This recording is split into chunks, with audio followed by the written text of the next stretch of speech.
Avec un taux de croissance de 9,8% en 2012, la Côte d'Ivoire représente un tiers du PIB et 2/3 des exportations de la zone UEMOA.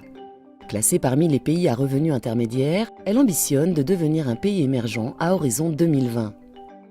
Sa capitale, Abidjan, considérée comme le carrefour culturel ouest-africain, connaît une croissance soutenue caractérisée par une industrialisation importante et une urbanisation galopante. Plus de 6 millions d'habitants y résident. Chaque jour, 2 millions de personnes empruntent les autobus, minicars ou les taxis collectifs pour se rendre à leur lieu de travail. La particularité d'Abidjan est que la population réside majoritairement au nord, à l'est et à l'ouest de la ville, tandis que les zones d'activité se situent plus au centre et au sud. L'infrastructure de transport public est insuffisante pour faire face à ces flux. Cela engendre un engorgement des grands axes avec de nombreux embouteillages qui freinent le développement économique de la ville, engendre des problèmes de sécurité et provoque de fortes nuisances environnementales. Il faut dire qu'à Abidjan, le problème de transport, c'est un parcours du combattant. Il est d'autant plus difficile que les quartiers dortoirs sont assez éloignés du centre des affaires. Moi, je mets 2 heures pour arriver au plateau ici. Il y a tout le temps des embouteillages, des attentes qui sont interminables. On est souvent en retard au service. On arrive en retard et on rentre aussi tard à la maison. Et souvent même on est obligé de marcher des kilomètres et des kilomètres. Il faut se lever très tôt, chercher les premiers bus. Si on a pris un tout petit retard, c'est fini. On est là, on attend. Il n'y a pas d'heure. On est là dans le flou. Et puis dans les bus, on nous surcharge, il y a assez de personnes. On est serré dedans, il y a les odeurs, tout ça là. On n'en peut plus quoi, on a besoin du train.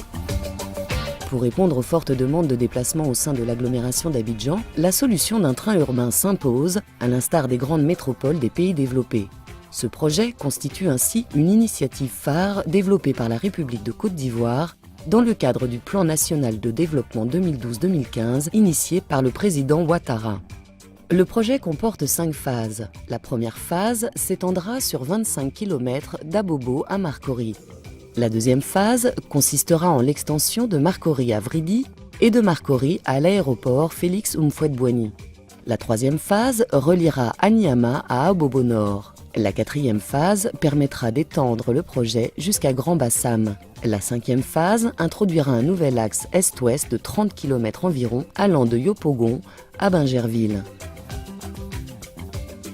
La première phase du tracé, réalisée en priorité, utilisera la plateforme existante empruntée aujourd'hui par des trains Citarail. 2 nouvelles voies dédiées aux trains urbains seront créées en parallèle de la voie fret. Les gares multimodales de Treichville, Plateau Lagune et Adjamé-Agban permettront l'interconnexion des systèmes de transport bus Sotra, transport lagunaire, taxi. La réorganisation du réseau de la Sotra permettra les changements rapides entre bus et trains pour minimiser le temps de parcours global. Le service de train est prévu pour accueillir jusqu'à 320 000 passagers par jour en 2017, avec un fonctionnement 7 jours sur 7, de 5 h du matin à 22 h.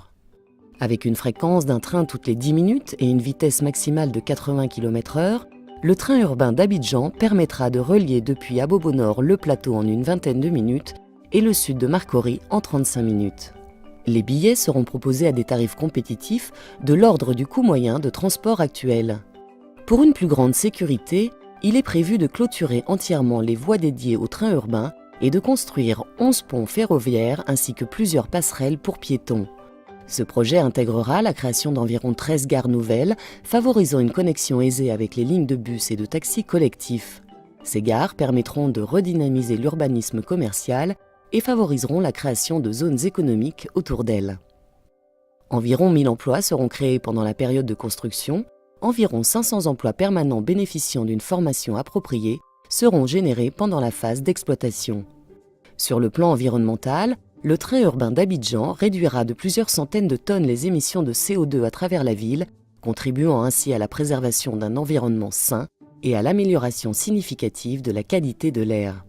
Ce projet ambitieux constitue le premier train urbain d'Afrique subsaharienne.